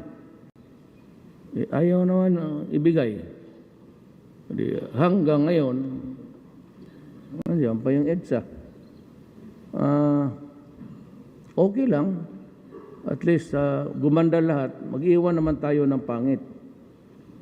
We will not make it all smooth in the Philippines. We leave a little alley known as EDSA as the road to perdition. But anyway, since I could not get any funding, I traveled to China and make friends with them. And the ambassador is Ambassador Zhao. Thank you for the help. And as a matter of fact, they're willing Said, if your Congress has no money, we will give you the money. And China has committed to build 2 bridges to span Pasig River free of charge, so that you will be comfortable in crossing Pasig. Anyway, all these strategic road and transport projects shall go to naught if we cannot free our streets, which continue to be obstructed by illegally parked vehicles. Young EDSA na yan, traffic obstructions and undisciplined drivers who stop in the middle of the road and unsanctioned barriers in some areas. I am directing the MMDA and the LGUs of Metro Manila, as well as the LGUs of Metro Manila, Metro Cebu, and all other regional centers to ensure the flow of traffic and immediately clear our roads and thoroughfares of all unnecessary obstruction, including vehicles parked on the streets barriers. Sanctioned by government and penalize all traffic obstructions regardless of stature. Well, sometimes hindi mo mano dyan because the police, it's a cabinet member. Pero me, I have not authorized my cabinet member to utilize the low plate. So, it's not for us to. You just use an ordinary plate. Para walang masabi yung tao. And I do not want you parking there when there's no parking. Please, we move. Airports. We are building new airports. We might get some money also from China, and we'll have new airports in the coming days. We are now accelerating the implementation of the communications, navigation, surveillance, and air traffic management system projects, which will result in the on-time arrivals and departures, better manage air traffic, reduce flight operational costs, and safer and more convenient travel experience. Revenues are the lifeblood of government, which enables us to provide for the people's needs. Last May 31st, 2017, we achieved the first steps towards more equitable taxes to fund better services for the people. I commend the House of Representatives for heeding my urgent certification to the tax reform by passing the first of the 5 packages of the Comprehensive Tax Reform Program with an overwhelming 246 votes, representing almost 9% of the Filipino people. The fate of the tax reform is now in the hands of the Senate. Ano bang gusto ninyong gawin? Magluhod ako niyan? Well, really, I leave it up to you. We're all Filipinos. If you think that's a waste, fine. If you think it's not good, it's okay with me. I can survive. Next. I call on the Senate to support my tax reform in full and to pass it without haste. Ayaw mo nagpakpak. Wala, pati si ano, wala. They are not clapping, so maybe si Anggara ayaw rin mag-clap.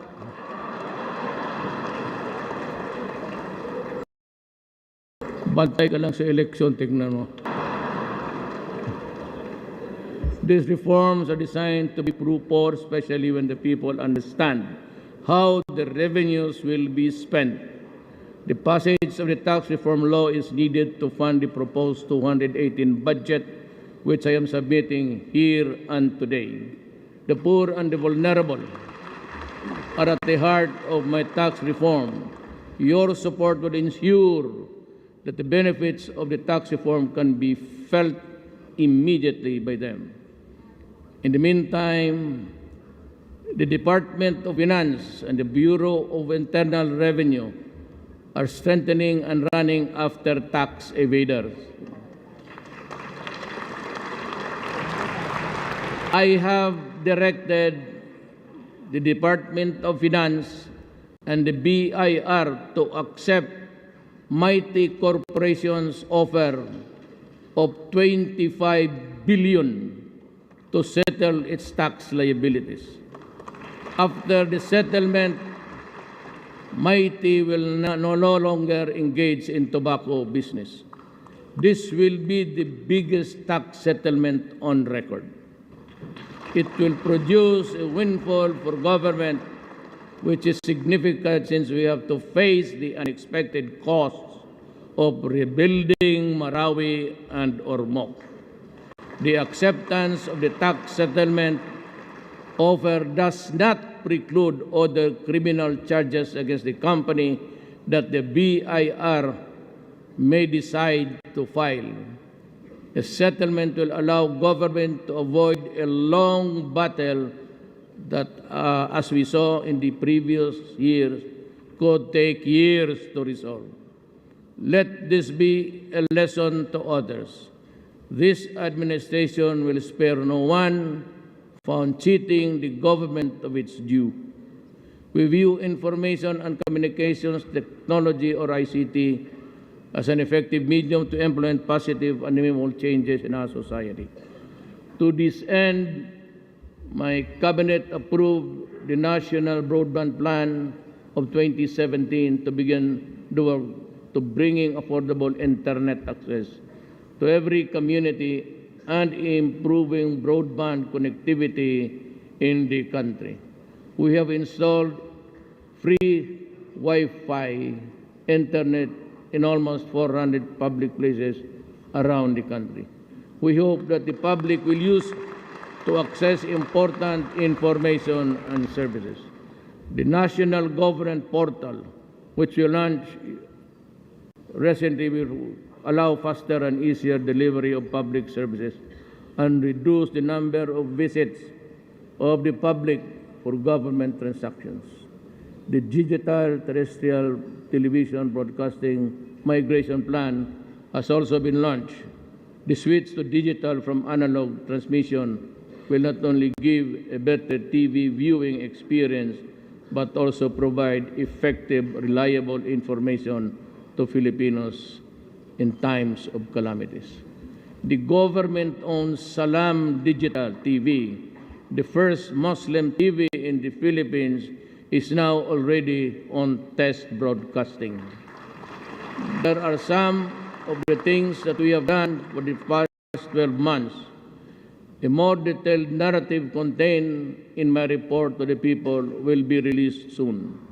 Whether or not my first year of administration was a year of gains or a year of setbacks is not for me to say, but for the people to judge. I defer to the people's judgment. My fellow citizens, much remains to be done. Corruption persists like a fishbone stuck in the throat. It pains and it is disconcerting. We need to pry corruption from government corpus, which is deeply embedded. And we also need to put an end to squabbles and bickerings within agencies focused fully on speedy provisions of quality public service to our people. Believe me, it is easier to build from scratch than to dismantle the rotten and rebuild upon its rubbles. Nevertheless, let us work together and lay a new foundation upon which a better Philippines can be reconstructed. Help me build a better tomorrow. Let me end. Gusto niyo? Uwi na tayo? O gusto niyo yung kwento? Marami ba yung kwento sa inyo? Let me end by wishing everyone in the language of the old. May God keep us forever sheltered in the hollow of His hand. Salamat.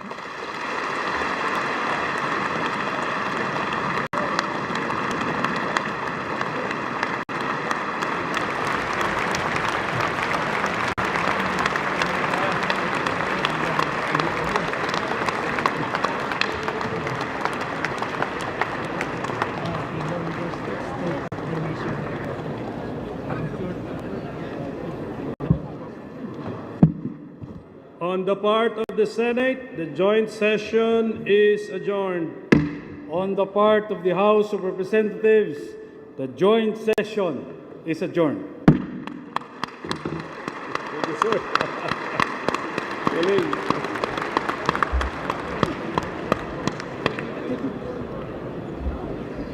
Di ba? Adto ta sa budget.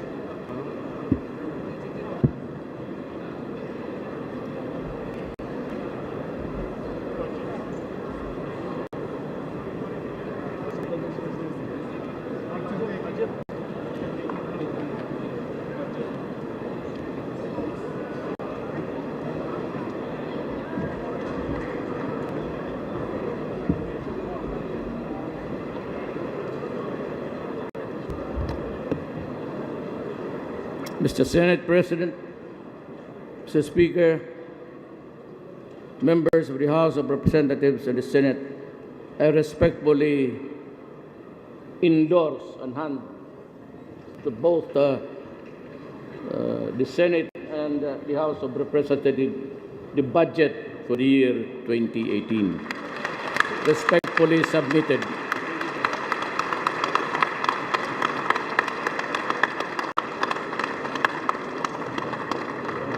Good. Galing. Early. Asam ta? Kasama na si Presidente. Ikaw. Bato ko nga to sa demonstrators. Wala na po. At to kas hindi ka naman po kayo din sa back sa room. Punta ko doon sa Diretso ka na. mga bugiro na mga puta. Tuwan tuloy. Sante. Sante.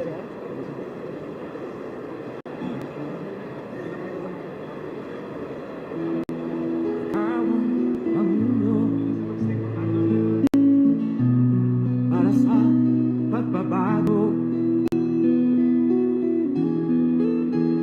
sawa na ang bayan ko sa magnanakaw na tao.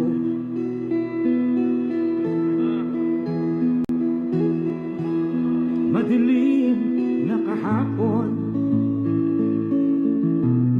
ikaw ang mag-aahon sa piling mo. Digong mawawala ang korupsyon.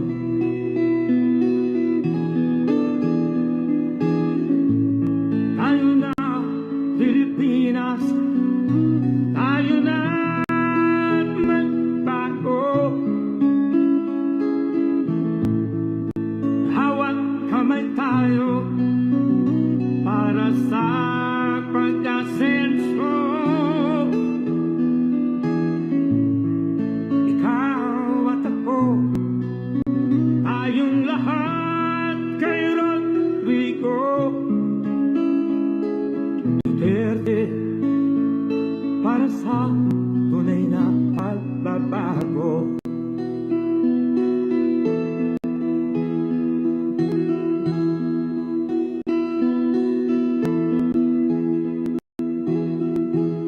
Masdan mo ang paligid,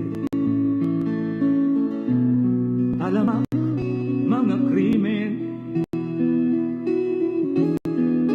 rape, droga at mga nakawan, dapat nga mapigilan.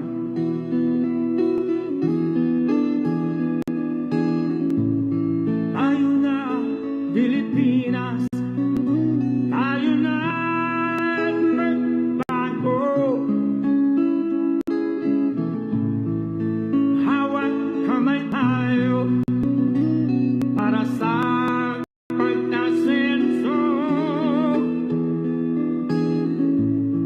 Ikaw at ako, tayong lahat kay Rodrigo Duterte, para sa tunay na pagbabago. Why am I here? I am here because I love my country and I love the people of the Philippines. Ikaw at ako, tayong lahat kay Rodrigo Duterte, para sa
Duterte para sa tunay na pagbabago.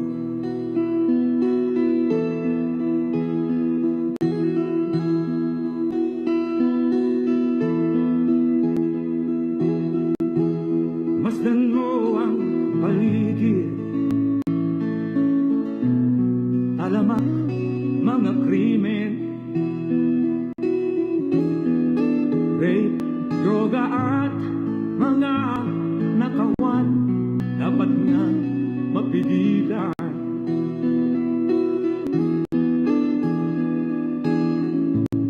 Tayo na Pilipinas, tayo na magbago. Hawak kamay tayo para sa pagkasenso. Ikaw at ako, lahat kay Rodrigo Duterte para sa tunay na pagbabago. Why am I here? I am here because I love my country and I love the people of the Philippines. Ikaw at ako, tayong lahat kay Rodrigo Duterte para sa tunay na pagbabago.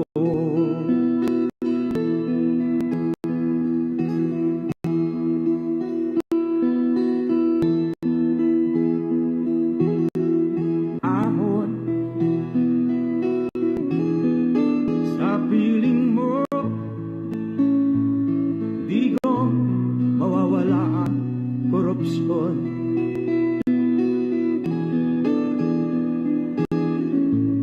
Tayo na Pilipinas, tayo na magbago. Hawak kamay tayo para sa pagkasenso. Ikaw at ako, tayong lahat kay Rodrigo Duterte para sa tunay na pagbabago.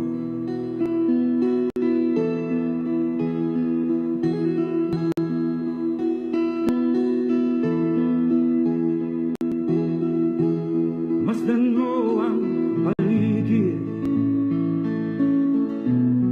alamak mga krimen, rape, droga at mga nakawan, dapat nga mapigilan.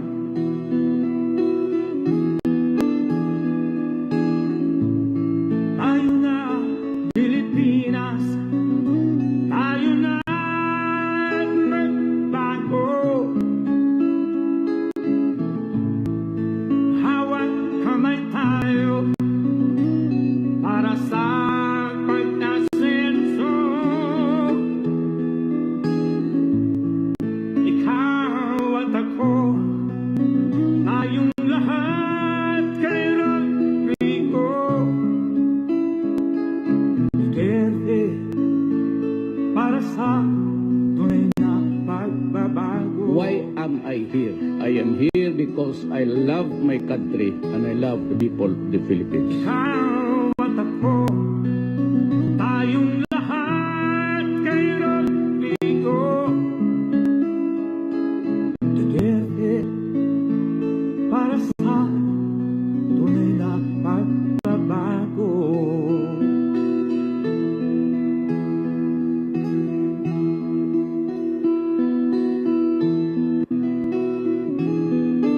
Sa piling mo, digong mawawala ang korupsyon.